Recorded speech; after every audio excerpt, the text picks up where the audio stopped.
जोशीमठ, ये नाम आपने कई बार सुना होगा।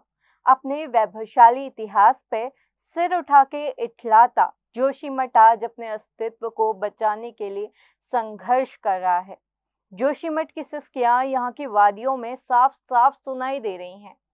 आज जोशीमठ डूब रहा है, बिल्कुल इंडोनेशिया के जकार्ता शहर की तरह। अगर आपको लगता है कि उत्तराखंड में ही जोशीमठ एकमात्र ऐसी जगह है जो धंस रही है, तो हो सकता है कि आप गलत हो। नमस्कार, मैं रक्षिता स्वागत करती हूँ आपका खबर उत्तराखंड में। आज आपको कहानी सुनाने वाली हूँ उत्तराखंड के गांवों की, जो अंधाधुंध विकास के कारण बर्बाद होते जा रहे हैं।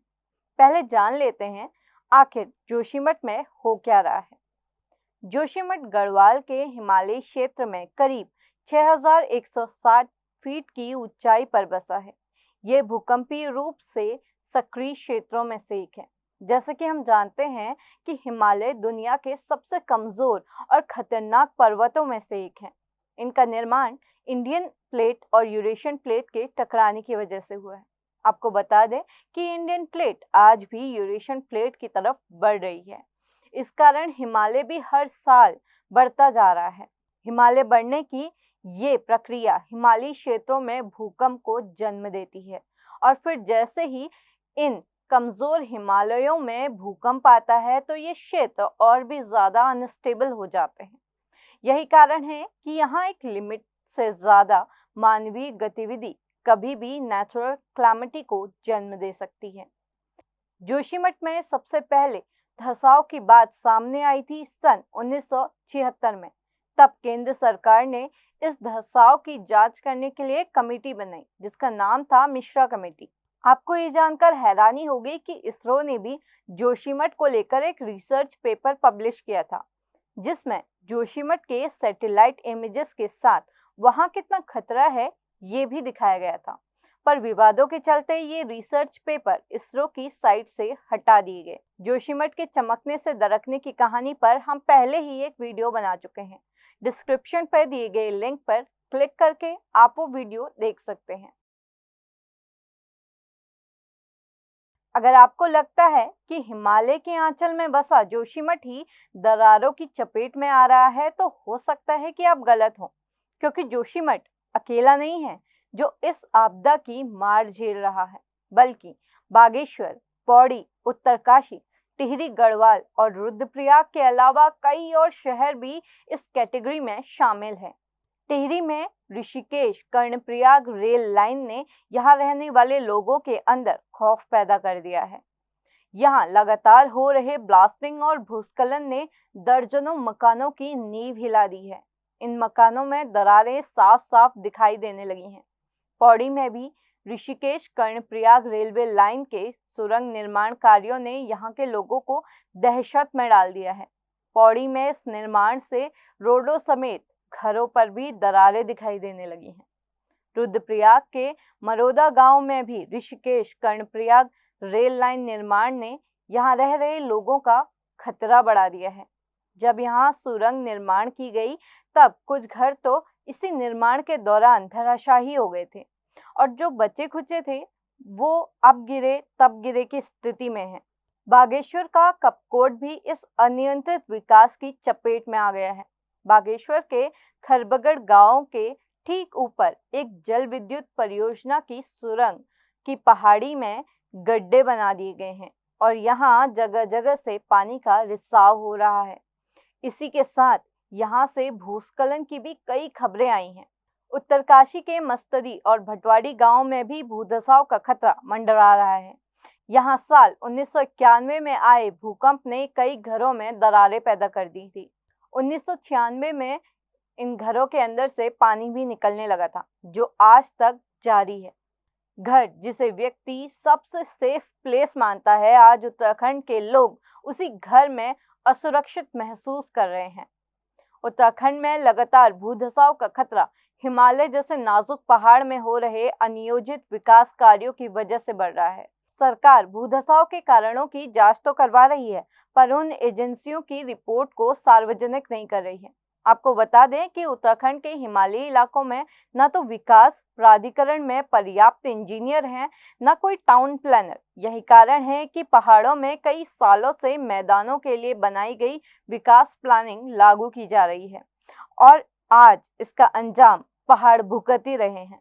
जोशीमठ के मौजूदा हालात जानने के लिए हमने पर्यावरणविद और जोशीमठ बचाओ संघर्ष समिति के संयोजक अतुल सती से खास बातचीत की। नमस्कार सर, स्वागत है आपका खबर उत्तराखंड में।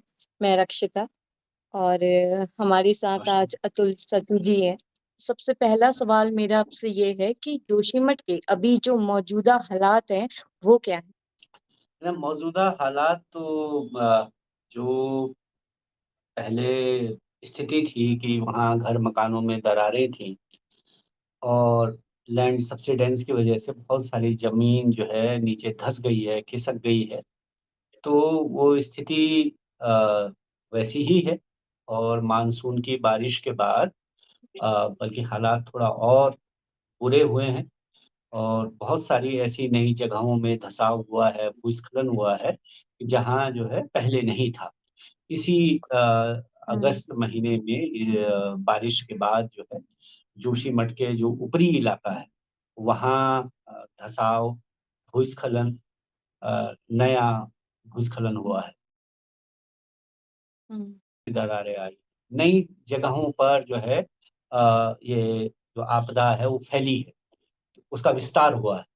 तो पुराने जो संख्या थी घरों की जिनमें दरारें थी, जो सरकार ने गिना 867 घर, 68 घर, तो उससे बहुत ज्यादा संख्या बढ़ गई है। और जो पहले चिन्हित इलाके थे कि जिनको कहा गया कि ये डेंजर जोन है, तो उन इलाकों में स्थिति खराब हुई है। और लेकिन जो कहे गए थे पहले की जो डेंजर जोन नहीं थे, ऐसे इलाकों में भी अब धंसाव और भूस्खलन बढ़ा है। तो जोशीमठ की जो अभी फिलहाल आपदा है, इसके सहारे हिमालय में हो रहे भूगर्भीय बदलावों को लेकर अभी क्या अनुमान लगाया जा सकता है? जोशीमठ का अगर हम उदाहरण देख रहे हैं और अभी जो रिपोर्ट्स जोशीमठ को लेकर के भी आई हैं और मानसून का जो अभी समय गुजरा है उसमें हमने देखा कि भाई हिमाचल में, उत्तराखंड के सभी पहाड़ी जो जगह हैं वहाँ, उसके अलावा बाकी जगहों पर भी, हिमालय के अन्य स्थानों पर भी ये जो विकास का जिस तरह का ढांचा खड़ा हो रहा है उसके जो परिणाम हैं वो सामने आने लगे हैं। और इतनी तबाही, इतना कहर जो हिमाचल में हुआ, तो उसको लेकर के पहले से ही भूगर्भ विज्ञानी, बहुत सारे पर्यावरणविद चेतावनी दे रहे थे कि जिस तरह का विकास हिमालय में किया जा रहा है वो यहाँ के लिए ठीक नहीं, या ये किया जाना चाहिए जिससे कि हम इन आपदाओं से बच सकते हैं। लेकिन हम देख रहे हैं कि उस रिपोर्ट पर कोई कार्रवाई नहीं होती। और उसके बाद जो है 2021 की फरवरी 7 तारीख को फिर एक आपदा जोशीमठ के पास ऋषि गंगा में ट्रिगर होती है और उसमें भी 200 से ज्यादा लोग मर जाते हैं। उसके बाद भी हम देख रहे हैं कि उस पर भी कोई ऐसी कार्यवाही नहीं, उस पर कहीं कोई हमको कोई ऐसी रिपोर्ट नहीं दिखाई देती कि भाई जो ऋषि गंगा में, तपोवन में जो आपदा आई उसके बाद सरकार ने क्या कदम उठाए, मतलब कि आगे ये न हो इसके लिए क्या सरकार ने उपाय किए, कहीं कुछ नहीं दिखाई दे रहा है। इसके अलावा भी 2013 की आपदा के बाद अगर उस रिपोर्ट को भी किनारे रख दें, उसके बाद भी जो चार धाम सड़क का मामला है उस पर लोगों ने सवाल उठाए कि भाई आप ये लाखों पेड़ अगर काटेंगे तो ये जो है नई आपदा को जन्म देगा। तो ये चेतावनियां लगातार लोग देते रहे हैं, वैज्ञानिक, पर्यावरणविद और हम जैसे एक्टिविस्ट लोग भी लगातार इस बात को कहते रहे, लेकिन इसके ऊपर ध्यान नहीं दिया जा रहा है। जो नैनीताल का आपने सवाल उठाया, तो नैनीताल में ये जो अभी कुछ घटना हुई है जिसमें कुछ घर गिरे हैं, इससे पहले जून के महीने में ही मैं वहां था और एक बड़ी गोष्ठी हम लोगों की वहां हुई जिसमें इन सब चीजों पर बात हुई कि जो है नैनीताल बहुत संवेदनशील जगह है और बड़ी आपदा की मुहाने पर वो खड़ा है। वहां अभी तो जो घटना हुई ये एक घटना है, लेकिन वहां जो है बहुत समय से बलिया नाला वाला एक इलाका है जो कि लगातार नीचे को धंस रहा है।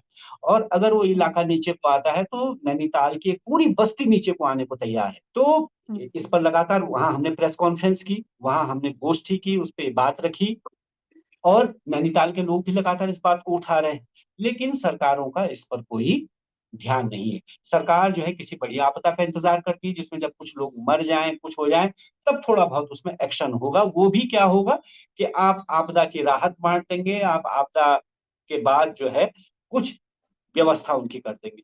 तो होना ये चाहिए कि हमको पोस्ट डिजास्टर मैनेजमेंट के बजाय प्री डिजास्टर मैनेजमेंट की तरफ सोचना चाहिए। तो आपको क्या लगता है कि पहाड़ों के लिए या सारा जो हिमालयी इलाका है हमारा इतना संवेदनशील है, तो इसके लिए एक अलग विकास योजनाओं की जरूरत है हमें, मतलब एक अलग अप्रोच होनी चाहिए हमारे यहाँ विकास की। बिल्कुल, बिल्कुल, हिमालय क्षेत्र की संवेदनशीलता को देखते हुए, और ये हमने लगातार, जब हम जोशीमठ में लड़ रहे थे, तो हमने लगातार इस बात को कहा कि चाहे वो जोशीमठ हो और चाहे वो हिमालय का बाकी हिस्सा हो, ये केवल उन लोगों का नहीं है जो वहाँ रहते हैं, जो हिमालय में रह रहे हैं, हम लोग जो वहाँ रहते हैं, ये केवल हमारा नहीं, ये केवल हमारी भी जिम्मेदारी नहीं है उसको बचाना। ये हिमालय जो है, ये इस पूरी देश ही की क्या, पूरी दुनिया की जो है ये संपत्ति है। ये उन सबके लिए जरूरी है। हिमालय रहेगा तो जो मौसम के तमाम बैलेंस वो बनाता है इस देश में, वो बना रहेगा। तमाम नदियां वहां से निकलती हैं जो कि पूरे मैदानी इलाकों को सिंचित करती हैं। तो हिमालय जो है हम सबकी धरोहर है, इसलिए इसको बचाना हम सबकी जिम्मेदारी है। हमको वहां के लिए नई परिकल्पना सोचनी होगी, और उस विकास का जो मॉडल है उसके बारे में भी उस समय बात हुई कि वहाँ जो का जो संसाधन है उनका ठीक से नियोजन किया जाने की जरूरत है। लेकिन वो कैसे हो? वो ऐसे हो कि उसमें प्रकृति का, पर्यावरण का और वहाँ की लोगों की भागीदारी को देखते हुए एक बैलेंस बनाने की जरूरत है। केवल चौड़ी सड़कें, केवल बड़े बड़े रेलवे के प्रोजेक्ट या बड़ी हाइड्रो पावर प्रोजेक्ट्स के बजाय हमको छोटे पावर प्रोजेक्ट्स की, वहां के लोगों, वहां जो उत्पादित होने वाली चीजें हैं उनके नियोजन की जरूरत है। लेकिन सरकार जो है उसका पूरा फोकस है बड़े विकास, बड़ा निर्माण, बड़ी पूंजी। अब बड़ी पूंजी में जो है मिलने वाला बड़ा कमीशन, और उस बड़े कमीशन से होने वाला चुनाव, और उस चुनाव के जरिए सत्ता। तो ये जो नेक्सस है, ये जो पूरी सर्कल है, इससे बाहर निकलने की जरूरत है। धन्यवाद सर आपका हमारे साथ जुड़ने के लिए और हमें समय देने के लिए आपका बहुत बहुत धन्यवाद। क्या इसी तरह हिमालयी क्षेत्रों के पहाड़ सरकार की लापरवाही की भेंट चढ़ते रहेंगे? क्या जोशीमठ या जोशीमठ की तरह ही हिमालय के अन्य इलाके सच में इतिहास का पन्ना बनकर रह जाएंगे? क्या कभी सरकार पहाड़ों के लिए एक अलग डेवलपमेंट प्लानिंग ला पाएगी? आपकी इस मामले में क्या राय है? हमें कमेंट करके जरूर बताएं।